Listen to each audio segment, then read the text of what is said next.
fazê-lo diferente, difícil é ser intercultural. Para a gente discutir currículo diferenciado e interculturalidade, a gente tem que, pelo menos, falar de dois termos, que é o que é currículo e o que é interculturalidade. Tem gente mesmo no campo da educação, que quando fala de currículo está pensando em grade curricular. Acha que o currículo é uma grade de disciplinas. E, bom, o que eu vou colocar aqui é que isso não é currículo. O currículo é uma coisa muito mais ampla do que isso. O currículo é um diagnóstico de uma situação em que uma comunidade diz, bom, precisamos aqui de uma escola.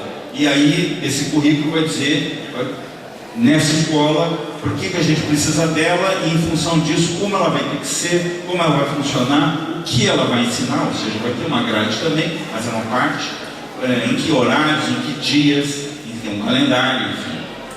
O currículo é tão importante na escola que eu acho que a primeira coisa que a gente devia fazer quando entra numa escola com um professor novo é dar para ele o currículo, leia o currículo da escola. Então não é ler a grade, é ler o currículo da escola. É o que diz por que essa escola existe, por que ela foi montada, o que a gente quer com ela. Os professores da sua escola não conhecem o currículo da escola onde eles trabalham, vocês estão numa situação de uma comunidade dominada, de povo dominado, que recebeu um pacote chamado escola, que vocês nem sabem para onde vai. É como vocês terem assinado um contrato sem ler. No ensino, quando falamos de intercultural, nós estamos pensando na simples presença de duas culturas, porém intercultural, isso não significa a simples justaposição de duas culturas. O ensino intercultural não é simplesmente uma grade curricular que preveja o ensino de matérias e assuntos não indígenas, de um lado, os chamados conhecimentos universais, ao lado do ensino de aspectos da cultura indígena. Que modelo de interculturalismo você diz que tem nesse curso? O nosso curso é intercultural, a nossa escola é intercultural. E aí nós teríamos dois tipos de interculturalismo. O interculturalismo funcional e o interculturalismo crítico. No interculturalismo funcional, você substitui o discurso sobre a pobreza pelo discurso sobre a cultura. E você ignora então a importância que tem para compreender as relações interculturais, os desníveis que acontecem. Então, as injustiças distributivas, as comunidades indígenas não têm acesso aos mesmos bens que o cidadão da cidade tem. E esconde as desigualdades econômicas. As comunidades indígenas não têm acesso a fontes que garantam sustentabilidade. Você precisa ter projetos de autossustentação para manter uma comunidade. Diferente de na cidade, se você estuda, você tenta acessar mercado de trabalho e vai arrumar um emprego. Não é assim numa aldeia indígena.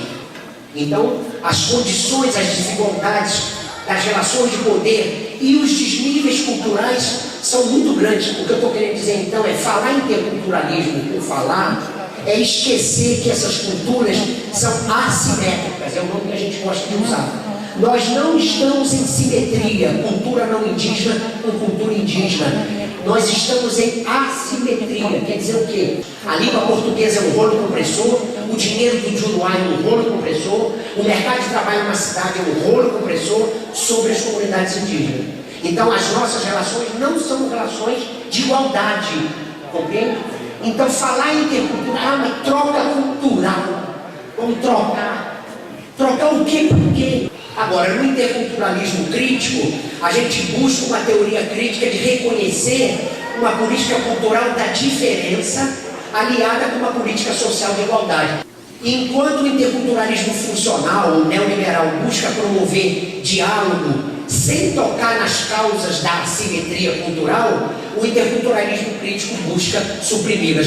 Quando você discute política linguística e você discute modelo de alfabetização na escola, algumas comunidades escolhem que devemos alfabetizar primeiro na língua materna, para só depois alfabetizar na língua indígena. Essa decisão, no meu entender, é uma decisão que está tentando buscar um interculturalismo crítico. Por quê? Eu quero garantir às minhas crianças um tempo maior de convívio no universo simbólico da minha cultura. Ela não pode aprender português um pouquinho depois? Já tem comunidades que optam, no seu projeto político-pedagógico, por alfabetizar primeiro nas duas línguas. E tem comunidade que opta por alfabetizar primeiro em português. Isso é uma decisão política. E tem a ver com se o interculturalismo é crítico ou se é funcional. Porque algumas comunidades vão iludidas. Eu pergunto, por que vocês querem alfabetizar primeiro em português? Algumas comunidades me responderam, alguns professores me responderam, não, porque o quanto mais cedo a criança se apropriar da língua portuguesa, mais cedo ela vai poder se defender. E isso é embarcado na canoa do interculturalismo funcional.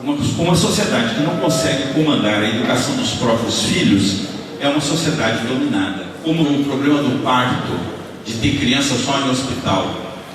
E lá no sul do Brasil, com muitas comunidades caindo, isso está muito forte há muitos anos. Primeiro com pressão da FUNAI, depois da FUNASA. Então, o pessoal, digamos, para ter um filho em casa, a mulher tem que se esconder hoje, lá nos Caingangue.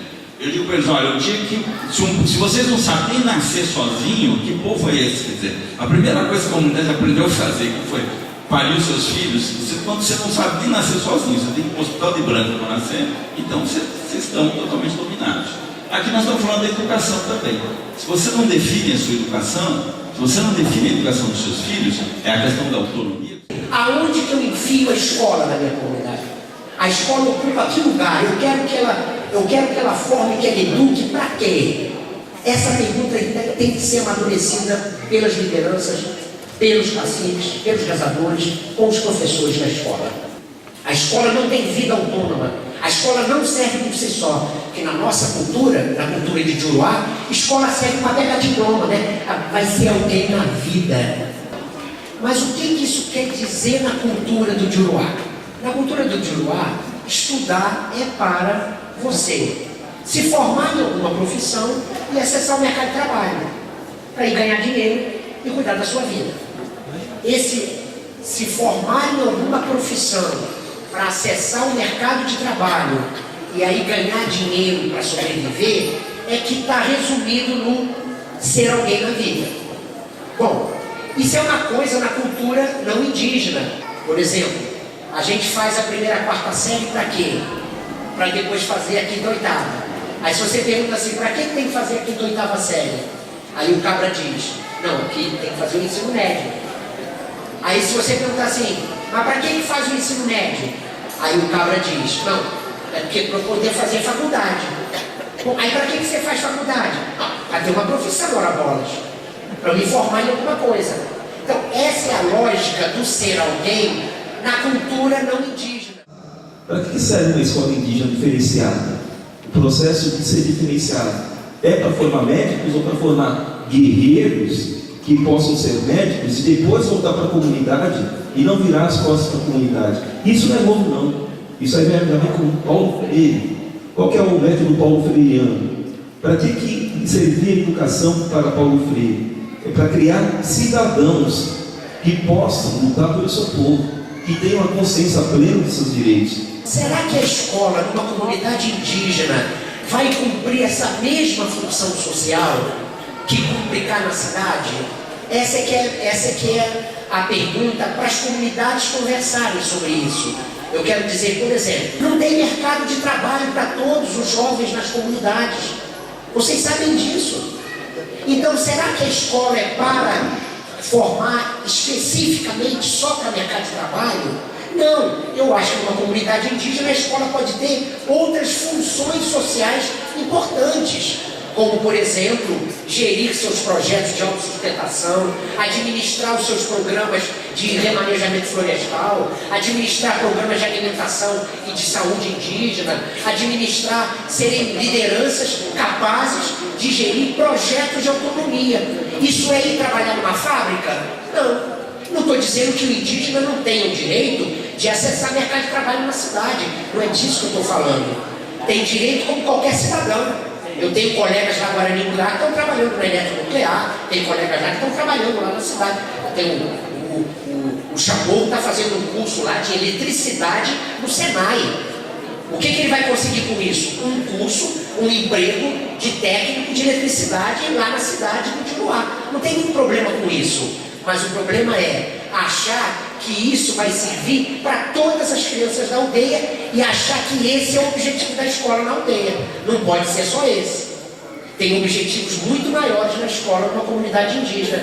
A escola, no meu entender, numa comunidade indígena, pode ter um papel muito importante nesse sentido. Ajudar a formar lideranças para eles próprios, vocês próprios, gerirem, administrarem seus projetos de autossustentação, sem depender de projeto de instituição de um lado.